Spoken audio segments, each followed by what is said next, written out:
So, hello to everybody that is currently in the process of developing a practice profile for the purpose of making the initiative that you're currently engaged with knowable, teachable, doable, and accessible. The intent of the professional learning modules that we have been engaged with over the last several months have really been to add value to your work. And practice profiles in particular can really be helpful in informing how you communicate your initiative, how you train on your initiative, how you coach your initiative, and how you evaluate your initiative. So I would like to provide a brief example of how the Exceptional Children's Division has used a practice profile for the development of an LEA Self Assessment tool that allows us to better align our professional learning infrastructure to specific needs identified by LEAs.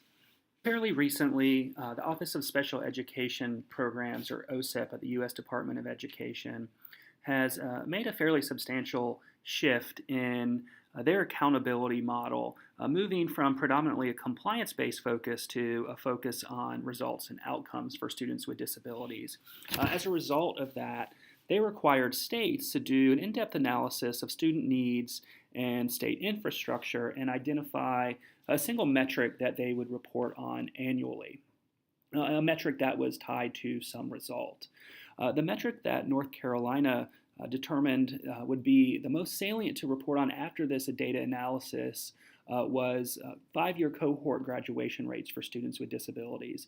And the reason that we determined that that was what we should focus on was a long-standing and persistent gap in graduation between students with disabilities and their non-disabled peers.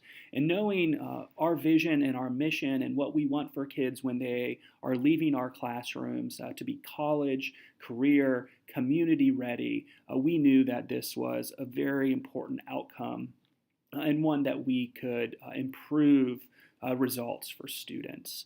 So concurrently, as we were making a determination about the metric we wanted to focus on, we were also doing an analysis of potential causes for why that persistent and stubborn gap existed. And what we found was a really complex picture, and a picture that really yielded this idea that there was no one single root cause or one single evidence-based practice that we could implement across the state and achieve the results that we wanted to.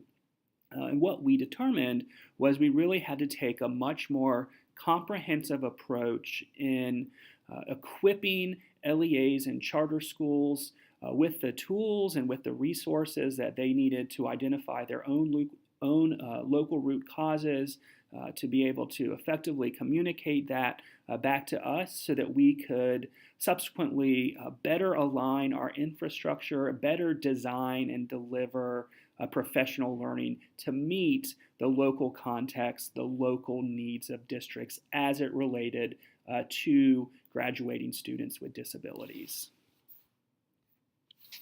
So that's where our practice profile comes in.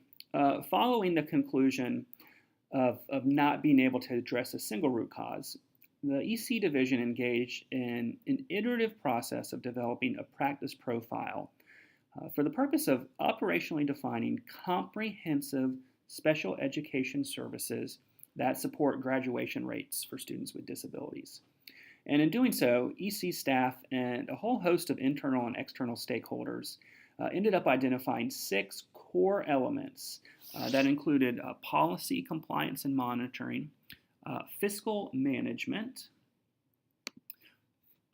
IEP development, implementation, and outcomes, problem solving for improvement, research-based instruction and practices, and finally communication and collaboration. So from there, the team further defined and refined critical components that further operationalized each of our core elements. And in doing so, it resulted in an LEA Self Assessment tool, which is this tool that you see here.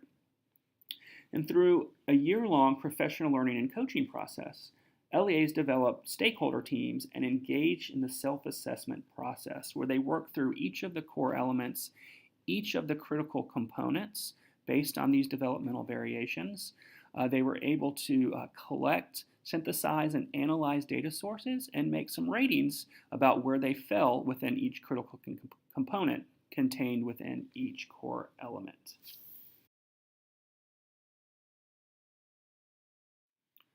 So in addition to creating the self-assessment tool based on the practice profile we developed, we also wanted to ensure that we were aligning the professional learning that we currently had the capacity to provide to our practice profile as well. So our next step, once we developed the practice profile in the tool, was to catalog all the professional learning that we were providing as a division. So we did so and created this comprehensive catalog of professional learning that our staff supports and provides across the state, detailing things like the description, staff outcomes, student outcomes, some logistical types of things, but most importantly, the core elements that is linked to. So what we were beginning to get a picture of is what are the important things that districts need to be doing to support students on their pathway to graduation. Based on what those important things are, where are the greatest area of needs within local LEAs and charter schools? And then second, how does our infrastructure and professional learning capacity align to those needs? And transitioning back to the practice profile momentarily, you'll notice that there is also an additional tab on this tool that districts and charter schools complete to identify, based on their assessment of need, to identify the core element that they will be focused specifically on for improvement over the course of the year. They share what that core element is. And then, as a result of their choosing of a core element, these tabs on the tool are populated based on our catalog with the professional learning that is aligned to that particular element.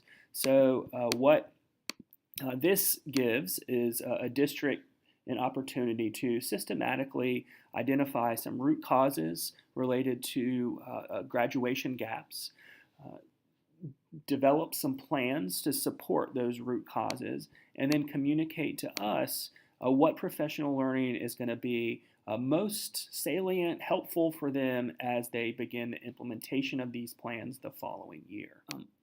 Our professional learning plan as a division then is based on the data that we're able to get from districts from their self-assessment process that is based on a practice profile. And our plans as we provide professional learning is really with the intentional purpose of developing regional and local capacity to continue to support all of the training and coaching that's required for effective transfer. One example of how we do that, you can see these geographical data visualizations. They show where districts determined root cause was associated with the core element of research-based instruction and practices, so our core element 5. And that specifically that they required professional learning related to math in order to support and implement their improvement plans. So we can use these data as we think about where do we want to schedule these trainings, what districts do we want to partner with to build the capacity to continue to provide these trainings on their own. So again, we're using the practice profile to evolve into a self-assessment, to identify root cause, to identify training needs, and then to communicate those training needs back to us so that we can ensure that our infrastructure is aligned to local contexts and needs. What we also do is we've developed a tool to then communicate back with districts our aligned professional learning plan. And to do so, we go back to our identified core elements of the practice profile. And so this tool allows districts to locate the professional learning that is most aligned to their own specific root causes and aligned to the core elements that they've identified. So they use this tool to input Straight from there, this is really directly from their practice profile, what they determined the core element that their priority was. And as they select the core element that was their priority, this tool is then populated with all of the professional learning that we as a division are offering that's related to that. It also populates with the dates, location, registration information. All these are hyperlinks as well. So they can, if they want to find out more about that, they can go hyperlink to our catalog. So to summarize, the development of a practice profile has added immense value to the work we're engaged in the Exceptional Children's Division. It's allowed us to clearly define the work of special education as it's related to supporting students on the path to graduation. It's supported our ability to clearly articulate what that work should look like. It's helped LEAs determine their own local root causes associated with graduation gaps. It's allowed them to communicate that need back to us. And finally, it's allowed us to take those data and develop an infrastructure that is intentionally aligned intentionally aligned with LEA need, and then communicate that alignment back. So hopeful that this has been useful for you as you think about the different ways that a practice profile can be leveraged to support your work. And if you have any questions about it, please feel free to contact me. My email is located here. Thanks a lot, and I look forward to all the incredible work that you all are engaged in.